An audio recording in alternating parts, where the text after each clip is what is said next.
So Lindsey Graham went on CNN, and he was asked about gay marriage and some other issues that are definitely pertinent to the direction the Supreme Court is going in. And, man, he inadvertently exposes, yet again, the extremism of elected Republicans here. So let's watch the back and forth.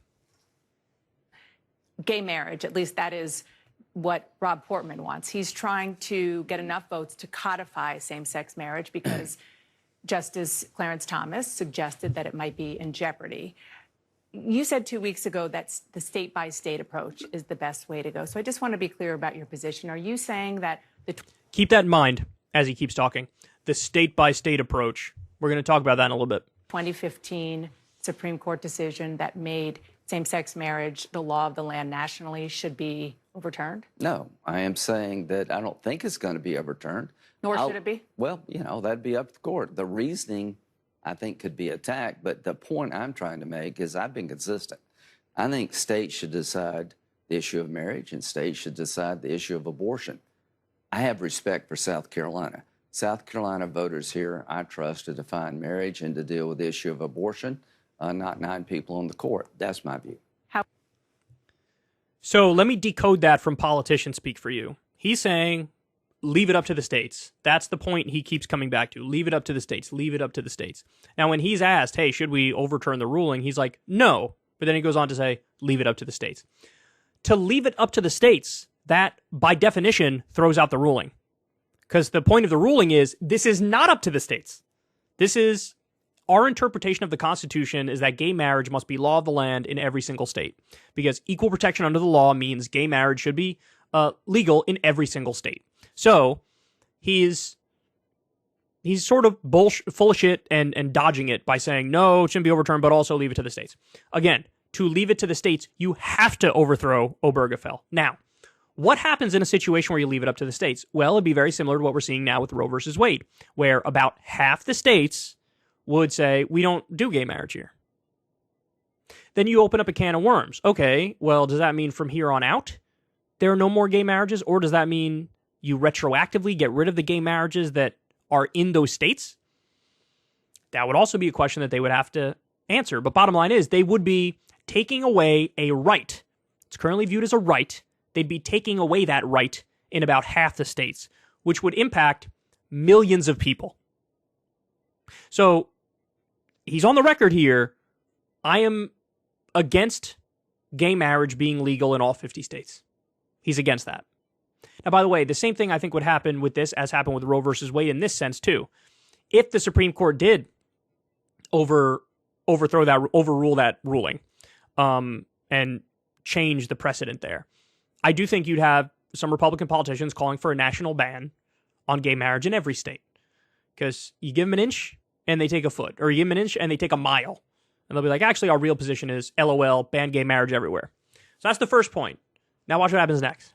How far down should that, I mean, how wide should that go? How many more issues should that go to? For example, Loving versus Virginia, that allowed interracial marriage, that shouldn't be touched. No, so here's the point. We're talking about things that are not happening because you don't want to talk about inflation, you don't want to talk about crime.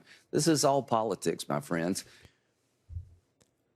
We're not talking about things that are not happening.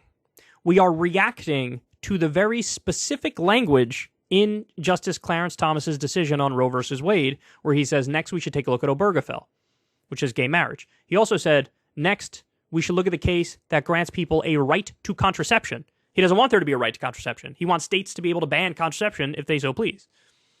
195 Republicans voted against a right to contraception. 157 voted against gay marriage. This is all directly relevant and pertinent. Now, on the interracial marriage question, the reason why that's directly relevant is because that is the next logical step. It was that case, Loving versus Virginia, which said it's effectively a right to interracial marriage in all 50 states. If Lindsey Graham is being consistent with the logic he's applying to the other issue of gay marriage and to Roe versus Wade, he would say, yeah, leave interracial marriage up to the states, which would mean there would be some states, probably the states that have the worst racial history in our country, like Mississippi, for example, who say, yeah, we don't allow interracial marriage here. And I don't know what the numbers would be. I mean, I would like to think that since interracial marriage has been the law of the land for a longer time, that there would be fewer Republicans who are against it, but if we had 157 vote against gay marriage and 195 vote against a right to contraception, I'm guessing you can get at least 60 or 70 that vote against interracial marriage too. But he's dodging, ironically, as he claims that Democrats and the media are dodging the important issues. No, this is an important issue.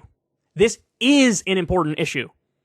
And by the way, the public is reacting to the Republican extremism on social issues. That is one of the reasons why Democrats are now up in the generic ballot when they were previously down quite a bit. I'm sure one of the reasons is the gay marriage thing. I'm sure one of the reasons is the Roe versus Wade thing. I'm sure one of the reasons is the contraception thing. I'm sure one of the reasons is the January 6th thing. There's a whole number of reasons why now the national mood is sort of shifting, and Lindsey Graham is doing nothing to help the Republicans here by barely hiding his incredibly unpopular views. Instead of trying to solve problems like unstable people having guns, we're talking about constitutional decisions that are still in effect. But if you're going to ask me to have the federal government take over defining marriage, I'm going to say no. Okay. All right, so look, the most straightforward interpretation of that, the most straightforward interpretation is leave gay marriage up to the states, leave interracial marriage up to the states. Lindsey, people don't agree with you. And honestly, it's an atrocious belief because it would restrict rights from millions of Americans. That's what it would do. The primitive retrograde beliefs that elected Republicans have, it's just latent. It's right underneath the surface. It's not gone. It's not like when we got gay marriage within a year or two, everybody's like, all right, fine. No, we just saw 157 Republicans in the House voted against it. It's still right there. And all they need is a little opportunity, and they're going to go full court press, and that's what we're seeing now. Hey, y'all, do me a favor and like and subscribe. It helps out big time in the algorithm. Click the bell as well for notifications when videos drop, and watch that video on screen right now. You know you want to.